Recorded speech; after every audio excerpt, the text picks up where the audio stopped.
ভাই দেখ, অনেক কষ্ট করে এই টাকাটা কামাইলাম, আর এই টাকাটা যদি আমার বাসা নিয়ে দেই আমার পরিবার অনেক খুশি হইব। হ্যাঁ ভাই, ঠিকই কইছো, আমার টাকাগুলো দেখলো আমার পরিবার অনেক খুশি হইব। আরে ভাই আজান দিছে, আমাকে বাসা যেতে তো অনেক দেরি হবে। এক কাজ করে আয়, আমরা এখানে নামাজটা পড়ে নিই। নামাজ? তুই পড় নামাজ, এই সুযোগে তোরা মেয়েরা তো সব টাকাগুলো নিয়ে নিব। আরে ভাই কি হলো তোর? আরে কিছু না, আমার জামা কাপড় তো ভালো না, আমার শরীর না পাক, তুই নামাজটা পড়ে নে। নামাজ পড়তেছে এই সুযোগে মেয়েরা টাকাগুলো লয়ে লই। আর এতগুলো টাকা,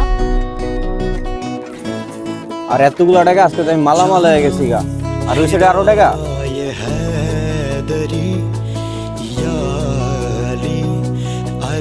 ভাই আজকে তো আমি মালামাল হয়ে গেছি গা, আজকে তো আমার লটারি লেগে গেছে। মালামাল? কিন্তু কিভাবে? দাঁড়া ধরে দেয়াই দিছি। আরে আরে তুই কি পাগল হয়ে গেছিস? চল তাড়াতাড়ি বাসায়।